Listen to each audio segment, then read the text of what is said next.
జీవన్ రెడ్డికి big shock. Sanjay వర్గానికి chairperson పదవి. జైత్యాల మున్సిపల్ చైర్పర్సన్ ఎంపికలో ఎమ్మెల్సీ జీవన్ రెడ్డికి మరోసారి చుక్కెదురైంది. ఆయన ప్రతిపాదనలను పార్టీ ఏమాత్రం పట్టించుకోలేదు.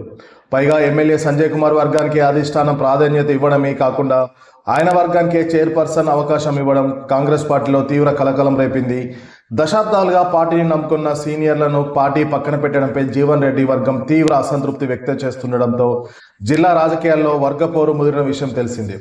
తాజాగా జగిత్యాల మున్సిపల్ చైర్పర్సన్ అభ్యర్థిగా వాణి పేరును కాంగ్రెస్ పార్టీ ఖరారు చేసింది. వాణి ఎమ్మెల్యే సంజయ్ కుమార్ ప్రధాన అనుచరురాలు కావడం గమనార్హం. దీంతో జీవన్ రెడ్డి వర్గానికి పెద్ద షాక్ ఇచ్చినట్లయింది.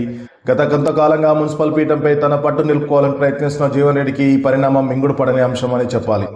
దశాబ్దాలుగా పార్టీని నమ్ముకున్న సీనియర్లను పక్కన పెట్టడంపై పాత కాంగ్రెస్ కార్యకర్తలు అసంతృప్తి వ్యక్తం చేస్తున్న తరుణంలో మరోసారి సంజయ్కు పెద్దపీట వేయడం సంచలనంగా మారింది. మరోవైపు జైత్యాలలో 40 వార్డులో గెలవాల్సిన చోట 22 సీట్లకే పరిమితం కావడానికి సంజయ్ అంతర్గత కుట్రలే కారణమని జీవన్ రెడ్డి ఆరోపిస్తున్నారు. ఇప్పుడు చైర్పర్సన్ పదవి కూడా ప్రత్యర్థి వర్గానికి దక్కడంతో ఆయన ఆగ్రహాలు కట్టడి తెంచుకున్నట్టు తెలుస్తుంది. ఈ క్రమంలోనే జీవన్ రెడ్డి ఎలాంటి నిర్ణయం తీసుకుంటారో అనేసి ఇప్పుడు సర్వత్రా ఆసక్తి నెలకొంది. రెండు తెలుగు రాష్ట్రాల్లో ఈ అంశం జైత్యాల మున్సిపాలిటీ అంశం తీవ్ర చర్చనీయాంశంగా మారింది.